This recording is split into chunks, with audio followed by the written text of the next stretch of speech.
വളരെ ശക്തമായി തന്നെ ആ മരം ആടുകയും ചെയ്യുന്നുണ്ട്. ആ മരത്തിന്റെ അടിഭാഗം ഏതാണ്ട്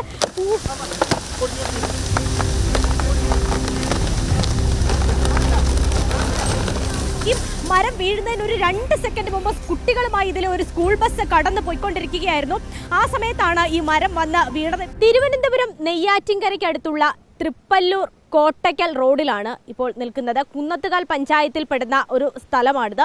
നമുക്ക് ഈ ഒരു റോഡിന്റെ സൈഡിലേക്ക് വരികയാണെങ്കിൽ നമുക്ക് കാണാം ഇതൊരു ഇലവ് മരമാണ്, ഒരു വലിയ മരമാണിത്. അതിൻ്റെ ഒരു അവസ്ഥ നോക്കുകയാണെങ്കിൽ ഇപ്പോൾ വീഴും എന്ന ഒരു അവസ്ഥയിൽ നിൽക്കുന്ന ഒരു മരമാണിത്. നമുക്ക് ആ ദൃശ്യങ്ങളിലേക്ക് പോകുകയാണെങ്കിൽ കാണാം ശക്തമായ കാറ്റ് ഈ പ്രദേശത്ത് അടിക്കുന്നുണ്ട്. വളരെ ശക്തമായി തന്നെ ആ മരം ആടുകയും ചെയ്യുന്നുണ്ട്. ആ മരത്തിന്റെ അടിഭാഗം ഏതാണ്ട് പൂർണ്ണമായി തന്നെ ദ്രവിച്ച നിലയിലാണ് ഉള്ളത്. അത് ഇളകി വീഴുന്ന ദൃശ്യങ്ങൾ തന്നെയാണ് നമ്മൾ കാണുന്നത്.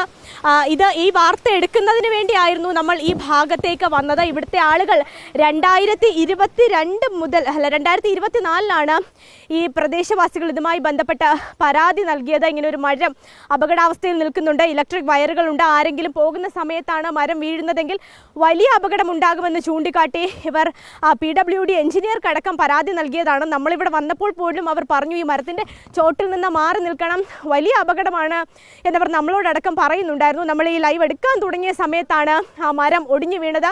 ഭാഗ്യമെന്ന് പറയട്ടെ, ഈ സമയത്ത് ആരും തന്നെ ഈ വഴി വന്നില്ല എന്നുള്ളതാണ് അതിലെ ഏറ്റവും പ്രധാനപ്പെട്ട കാര്യം. ഈ ലൈൻ കമ്പിയിൽ കറണ്ട് ഉണ്ട് എന്നുള്ളതാണ്.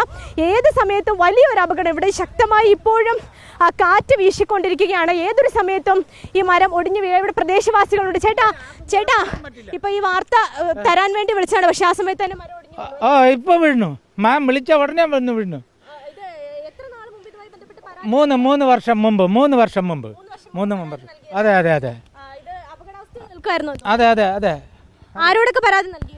പഞ്ചായത്ത് മെമ്പറും പിന്നെ പഞ്ചായത്തിൽ എല്ലായിടും പരാതിപ്പെട്ടു, ഒരുപാടടുത്ത് പരാതിപ്പെട്ടു. ആളുകൾ ഈ റോഡിലൂടെ വന്നാൽ വലിയൊരു അപകടം തന്നെയാണ്. പിന്നെ അല്ലാതെ ഇപ്പോൾ ചാവുമായിരുന്നു, അല്ല എത്ര പേര് മരിക്കുമായിരുന്നു. 2024 പരാതി നൽകി തുടങ്ങി. നമുക്ക് കാണാം, ദൃശ്യങ്ങളിൽ കാണാം, സ്കൂൾ ബസ് അടക്കം വന്ന് നിൽക്കുകയാണ്. വലിയൊരു മരമാണ്, അത് ലൈൻ കമ്പിയിൽ തട്ടി നിൽക്കുകയാണ്. ആ ലൈൻ കമ്പിയിൽ നിന്ന് വിട്ട മരം താഴേക്ക് വരികയാണെങ്കിൽ ഏത് നിമിഷം വേണമെങ്കിലും അത് താഴേക്ക് വീണ. ഈ ലൈനിലൊക്കെ തന്നെയും ഇപ്പോഴും കറണ്ട് ഉണ്ട് എന്നാണ് മനസ്സിലാക്കുന്നത്. 11 kV ലൈൻ അടക്കം പൊട്ടി നിൽക്കുന്ന ഒരു സാഹചര്യമാണുള്ളത്. ആളുകൾ ഈ വഴി വരികയാണ്. ഇവിടെ മെമ്പറുണ്ട്, നമുക്ക് മെമ്പറോട് എന്താണ് മെമ്പർക്ക് പറയാനുള്ളത് എന്നൊന്ന് ചോദിച്ചു നോക്കാം. മെമ്പറെ, എന്താണ് ഇതിൽ പറയാനുള്ളത്? ഇവർ 2024 അവർ രേഖകളടക്കം കാണിക്കുന്നുണ്ട്, പരാതി നൽകിയത്. നിലവിൽ ഇത് ശ്രദ്ധയിൽപ്പെട്ടപ്പോൾ ഇത് നേരത്തെ തന്നെ മുറിച്ചു മാറ്റാൻ PWD ആവശ്യപ്പെട്ടാണ്. കാരണം ഈ മരത്തിൻ്റെ സബ് റോഡുണ്ട്. ഇത് അപകടത്തിലാവുന്നതിന് മുമ്പേ ശരിക്കും ഈ റോഡ് പണി നടന്ന സമയത്ത് നമ്മളിത് PWD ആവശ്യപ്പെട്ടിരുന്നു. അപ്പോൾ ഈ കഴിഞ്ഞ ഒരാഴ്ചക്കാലത്ത് ഈ ശക്തമായ കാറ്റ് തുടങ്ങിയ സമയത്ത് ഞാൻ നേരിട്ട് ബോധ്യപ്പെടുത്തി. അദ്ദേഹം മുറിക്കാൻ വേണ്ടിയിട്ട് പലരെയും കൊണ്ട് കാണിച്ചു. കാരണം ഇത് അപകടസ്ഥലം നിൽക്കുന്നതായതുകൊണ്ട് മുറിക്കാൻ പലരും വന്ന് കാണുന്നവരാരും തന്നെ മുറിക്കാൻ തയ്യാറാത്തൊരവസ്ഥയായിരുന്നു. അപ്പോൾ ഇപ്പോൾ നാളെ മറ്റന്നാൾ അടുത്ത ആൾ മുറിക്കുമെന്ന് പറഞ്ഞുകൊണ്ടിരിക്കുകയാണ് ഇപ്പോൾ ഈ അപകടം സംബന്ധിച്ച്. കാരണം അത്രയ്ക്ക് അത് ഒരു സൈഡ് മൊത്തം നശിച്ച അവസ്ഥയാണ്. കാരണം ഇത് മുറിക്കാൻ ഇത്രയും ഒരു ഡിലേ ഈ PWD ഭാഗത്ത് നടക്കാൻ ഉണ്ടായതാണ്. അല്ല, അവർ PWD ഭാഗത്തും തന്നെയാണ്. കാരണം ഇവിടെ ഈ റോഡ് പണി ചെയ്തിട്ട് 6 മാസം. പഞ്ചായത്തിന് ഇതിലൊരു റോളും ഇല്ല. ഇല്ല, ഇത് പഞ്ചായത്തിന് റോളില്ല. കാരണം ഇത് PWD റോഡാണ്, അവരാണ് ചെയ്യേണ്ടത്. ഈ വർക്ക് ഇപ്പം പുതുതായിട്ട് MLA ഫണ്ടിൽ റെഡിയാക്കിയ റോഡാണ്, മഞ്ചള മുതൽ കോട്ടയം. അപ്പോൾ ആ വർക്കിൻ്റെ ഭാഗമായിട്ട് മുറിക്കേണ്ട മരങ്ങളുടെ ലിസ്റ്റിൽ പ്രഥമമായിട്ട് ഇത് കൊടുത്തിരുന്നതാണ്. പക്ഷെ അതെന്തോ ഇങ്ങനെ ഓരോ കാരണങ്ങൾ വഴി നീണ്ടുപോയി. അപ്പോൾ ഇത് അവസാനം നിങ്ങളുടെ മുന്നിൽ തന്നെ മുറിഞ്ഞു വീഴുന്ന ഒരു അവസ്ഥയുണ്ടായി. ഇപ്പോൾ KCB-ക്കാരെ അടക്കം വിവരം അറിയിച്ചിട്ടുണ്ട്. KCB-ക്കാരെ അടക്കം വിവരം അറിയിച്ചിട്ടുണ്ട്. ഇപ്പോൾ നമ്മളോട് സംസാരിച്ചത് ഈ വാർഡിലെ മെമ്പറാണ്. ലൈൻ കമ്പിയിൽ തട്ടി മരം നിൽക്കുന്ന ഒരവസ്ഥയുള്ള ഏത് സമയം വേണമെങ്കിലും ആ മരം താഴേക്ക് ഇളകി വീഴാനുള്ള ഒരു സാഹചര്യം പോലും ഇവിടെയുണ്ട്. ഈ വീടിന്റെ തൊട്ട് ഈ മരം നിൽക്കുന്ന അവിടുത്തെ ആ വീട്ടിലെ ചേട്ടനോട് നമുക്കൊന്ന് സംസാരിക്കാം. ഇദ്ദേഹമാണ് ഇതുമായി ബന്ധപ്പെട്ട പലവട്ടം പരാതി കൊടുത്തത്. ചേട്ടാ, പരാതി കൊടുത്തൊന്ന് വരണമെന്ന് പറഞ്ഞതാ, വന്നപ്പോൾ തന്നെ ഒടിഞ്ഞു വീഴുകയും ചെയ്തു. PWD നമ്മൾ കഴിഞ്ഞ വർഷം 2-ാം മാസം ഫെബ്രുവരി മാസത്താണ് 20-ാം തീയതി അപേക്ഷ കൊടുത്തത്. അത് അവർ ഉടനെ വരുമെന്ന് പറഞ്ഞ് വന്നില്ല. കുറച്ച് നാൾ കഴിഞ്ഞപ്പോൾ അന്വേഷിച്ചപ്പോൾ പറഞ്ഞ് അവർ ഫോറസ്റ്റിൽ പരാതി കൊടുത്തു. ഫോറസ്റ്റിൽ നിന്ന് ആൾ വന്നാലേ പറ്റുള്ളൂ എന്ന് പറഞ്ഞ് ഫോറസ്റ്റിൽ നിന്നും ആൾ വന്നു.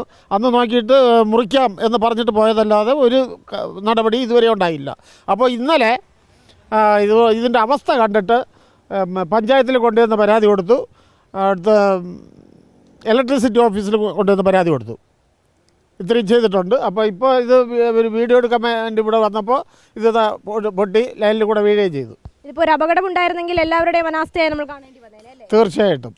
PWDയോട് പലവട്ടം പറഞ്ഞാണ്, പഞ്ചായത്തിലും ഒക്കെ തന്നെയും ഇതുമായി ബന്ധപ്പെട്ട പരാതി നൽകിയിട്ടുള്ളത്. ഈ വീട്ടിലെ ചേട്ടനാണ്, ആ ചേട്ടൻ്റെ വീടിൻ്റെ തൊട്ട് മുന്നിലാണ് ആ മരം നിൽക്കുന്നത്. നമ്മൾ പോലും ഇപ്പോൾ വലിയൊരു അപകടാവസ്ഥയിൽ തന്നെയാണ് നിൽക്കുന്നതെന്ന് പറയാം. കാരണം ഈ ലൈൻ കമ്പിക്ക് മുകളിലൊക്കെ മരം ഇങ്ങനെ വീണ് നിൽക്കുകയാണ്. ആ ലൈൻ കമ്പി പൊട്ടിപ്പോയാൽ ആ മരം അപ്പാടെ റോഡിലേക്ക് വന്ന് വീഴുന്ന ഒരു സ്ഥിതി ഉണ്ടാകും. ഇത് ഇവിടുത്തെ മാത്രം അവസ്ഥയല്ല, പലയിടങ്ങളിലും ഇത്തരത്തിൽ അപകടാവസ്ഥയിൽ മരങ്ങൾ നിൽപ്പുണ്ട്. കഴിഞ്ഞ ദിവസം ഇത്തരത്തിൽ ഒരു മരച്ചില്ല ഒടിഞ്ഞു വീണ തിരുവനന്തപുരത്ത് ഒരു 19-കാരനായ യുവാവ് മരിക്കുന്ന അവസ്ഥ പോലും നമ്മൾ കണ്ടതാണ്. അത്തരത്തിലുള്ള സംഭവങ്ങൾ വീണ്ടും ആവർത്തിക്കുകയാണ് എന്ന് തന്നെയാണ് ഇവിടെ നിന്നും നമുക്ക് പറയാനുള്ളത്.